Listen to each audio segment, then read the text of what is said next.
তথ্যমন্ত্রী অজিত পাজা বলেন, কলকাতা দূরদর্শনের অনুষ্ঠান দুই বাংলার মানুষই দেখেন। বাংলাদেশের দর্শকরা আগ্রহ নিয়ে কলকাতা দূরদর্শনের অনুষ্ঠান দেখায় তিনি অভিনন্দন জানান। এ প্রসঙ্গে তিনি বলেন, এতে দুই দেশের সম্পর্ক আরও সুদৃঢ় হবে। তিনি এরপর বলেন, গঙ্গা আমার মা, পদ্মা আমার মা হয়ে থাকলে দুই বাংলার মধ্যে কেন বাধার প্রাচীর থাকবে? দুই জার্মানি একত্রিত হতে পারলে দুই বাংলা এক হবে না কেন? তার আশা, আসাদুজ্জামানের জীবদ্দশাতেই দুই বাংলা এক হবে।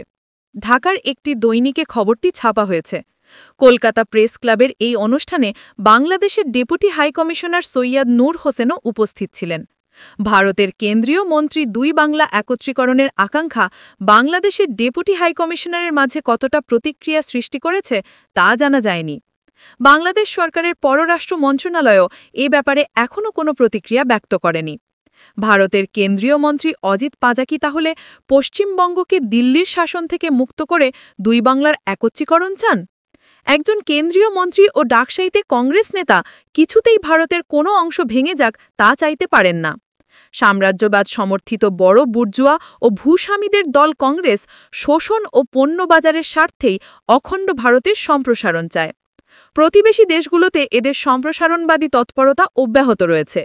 সিকিম গ্রাস করে ২২তম রাজ্য ঘোষণা করা ভারতীয় শাসক শ্রেণীর একটি বড় অপরাধ হিসেবে চিহ্নিত হয়েছে।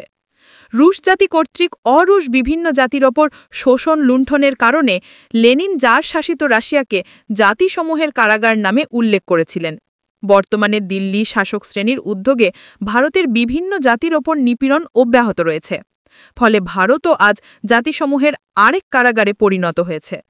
ভারতীয় জাতীয়তাবাদ ও হিন্দু জাতীয়তাবাদের মিথ্যা ও প্রতারণাকে অস্বীকার করে পীড়িত বিভিন্ন জাতি দিল্লির শাসন থেকে মুক্তির জন্য লড়াই করছে।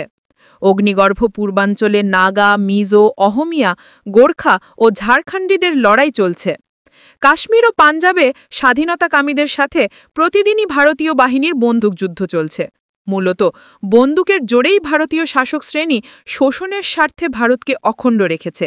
ভারতীয় কেন্দ্রীয় মন্ত্রী অজিত পাজা এগুলো ভালো করেই জানেন।